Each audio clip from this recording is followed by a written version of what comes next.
এই তথ্যটা যদি মিথ্যা হয় সেটা আমার সেটা চেঞ্জ করুক, সেটা আমি তো মানে 522 জন কোথায় এরপরে দেখেন বলেন তো? নির্লজ্জ বিএনপি সরকারের এই 80 দিনে 7 জন বিচার বহির্ভূত হত্যাকাণ্ডের শিকার হয়েছে, যেটা এই সময় প্রত্যাশিত ছিল না, এবং সবগুলোই ঘটেছে হলো আইনশৃঙ্খলা বাহিনীর হাতে।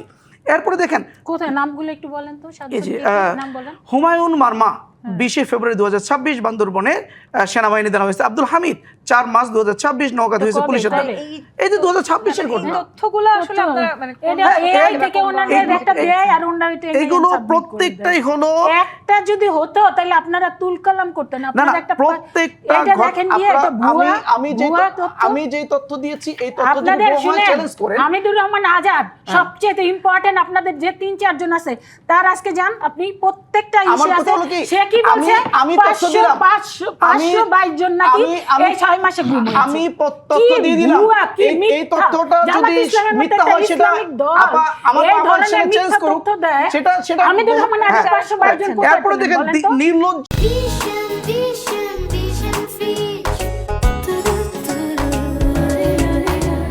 কোথায় দলীয় পেলেন? করুন যেটা। হামিদুর আচ্ছা রহমান দেখেন, আজাদ 522 জন এই গুম হয়েছে, সরকার এটা কোথায় ক্ষমতায় পেলেন আসার বলেন? আগে বলেছিল এরকম সবার ভুয়া আগে বাংলাদেশ, আপনাদের কিন্তু নেতারা আমরা যেভাবে প্রতিটা ক্ষেত্রে নারীদেরকে- দেখছি সবার আগে বাংলাদেশ, যেভাবে সবার আগে নারীরা আপনাদের হলো নেতাদের বিএনপি। দ্বারা দেখেন রুহুল কবির ধর্ষিত রিজভী হচ্ছে, বলেছিলেন নির্যাতিত প্রশাসনের হচ্ছে, মধ্যে আদি দলীয়করণ জাতীয় করা বা আওয়ামী লীগ ফেসিবাদের লক্ষণ, প্রশাসনের মধ্যে দলীয়করণ করাটা আওয়ামী লীগ ফেসিবাদের লক্ষণ, এটা কেবল রুহুল কবির রিজভী সরকার ক্ষমতায় আসার আগ মুহূর্তে দিন অন্তর্বর্তীকালীন সরকারে এই বক্তব্য দিয়েছিলেন।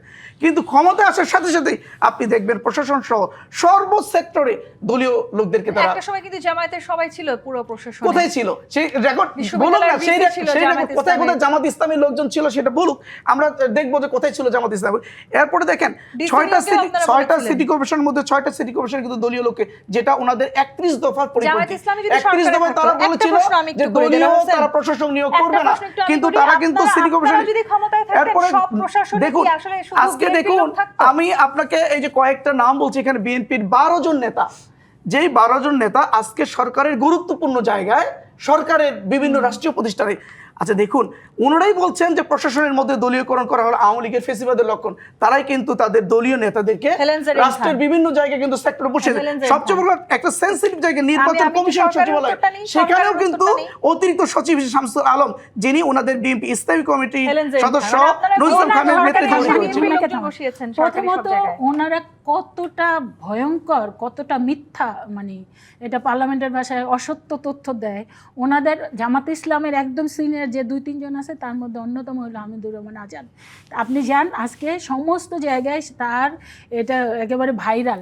সে কি বলেছে, এই 6 মাসে নাকি 522 জনের মতো মানে গুমের শিকার হয়েছে। এটা একজন যদি হতো তাহলে কিন্তু এই মানে তুলকালাম হয়ে যেত এবং সমস্ত মিডিয়া সেটা জানতো।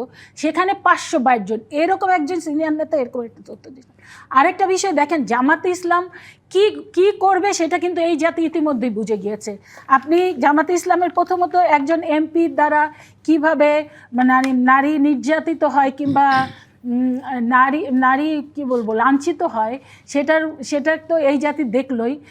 যে কারণে জামাত ইসলামের পক্ষ থেকে সেই এমপিকে যদিও সাময়িক তাকে বহিষ্কার করা হয়েছে দল থেকে, কিন্তু পার্লামেন্ট থেকে এখনই আনে। কিন্তু আমরা দেখলাম পটুয়াখালীতে ঠিক একই ঘটনা, আমরা দেখলাম নোয়াখালীতে ঠিক একই ঘটনা। আমরা কিন্তু জামাত ইসলামের ইতিমধ্যেই দেখতে পাচ্ছি একটা মহামারী আকার ধারণ করেছে জামাত ইসলামের নেতাদের দ্বারা নারীরা যেভাবে নির্যাতিত হচ্ছে, ধর্ষিত হচ্ছে।